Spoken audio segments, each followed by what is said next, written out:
The attorney's letter came as a deep shock to me. My Uncle Jeremy had died by his own hand. The coroner's report was unequivocal. He hanged himself in the loft. My initial surprise and distress past, I considered the news. It seemed clear that Derceto had exercised a thoroughly morbid influence on my uncle's mind. That creaking old mansion with its unusual tales, its secret library door, the ancient upstairs clock, all those occult books that my uncle could not resist reading in spite of his fragile nerves. Fate had pointed its finger. Derceto had trapped its prey. Mr. McCarthy, the family lawyer, suggested selling the old house. I immediately opposed the idea. My duty is clear. I must go to Derceto. I tremble at the thought of those dark corridors, those brooding portraits. Yet I am convinced that Uncle Jeremy left a note, a letter of some kind, explaining his fateful decision. I remember his voice saying, "Look at the piano, Emily. Look harder. Maybe the secret drawer will yield up an explanation." I have the feeling things will not be so simple. Life is a mystery containing more mysteries. Jeremy taught me that much. Now is the time to confront the mysteries. Derceto is waiting for me. I pray that my fear is nothing more than the fruit of my imagination. Nothing will ever persuade me that my uncle was insane. But why did he, according to the police report, block the loft window with the old wardrobe?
They are coming! I have freed hellish forces, and now the price must be paid. Their Seto is the prey of evil. The sun has set. They will find my body, but will not have my soul. I can imagine the master's fury and the terror in the hearts of his slaves. I hear their footsteps. Some may understand what I have done. May God forgive me. Farewell, Jeremy Hartwood.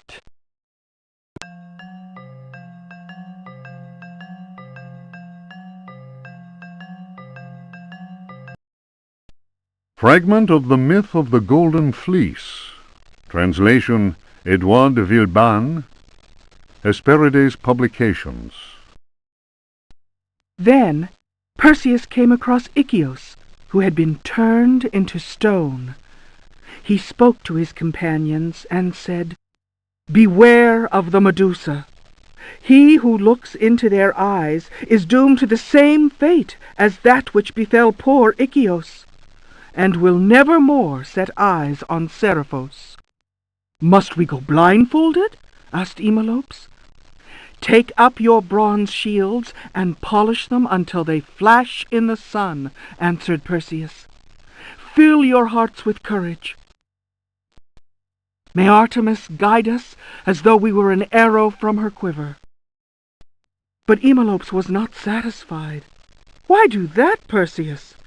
Is 3 inches of sharpened metal not enough to destroy these accursed creatures?" Then Perseus drew his sword, which shone and glittered in the sun, and with it he dazzled Eumolpus.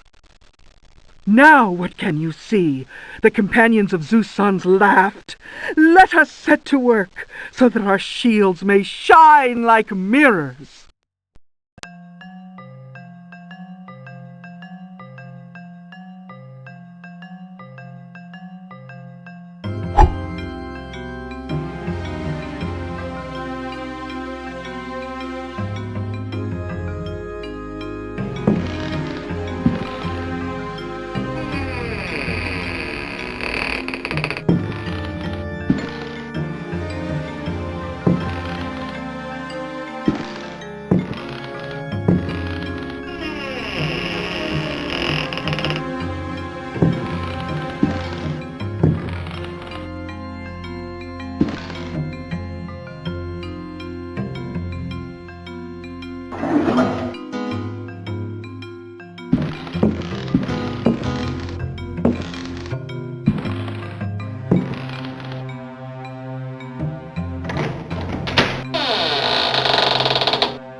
Ho ho ho ho ho.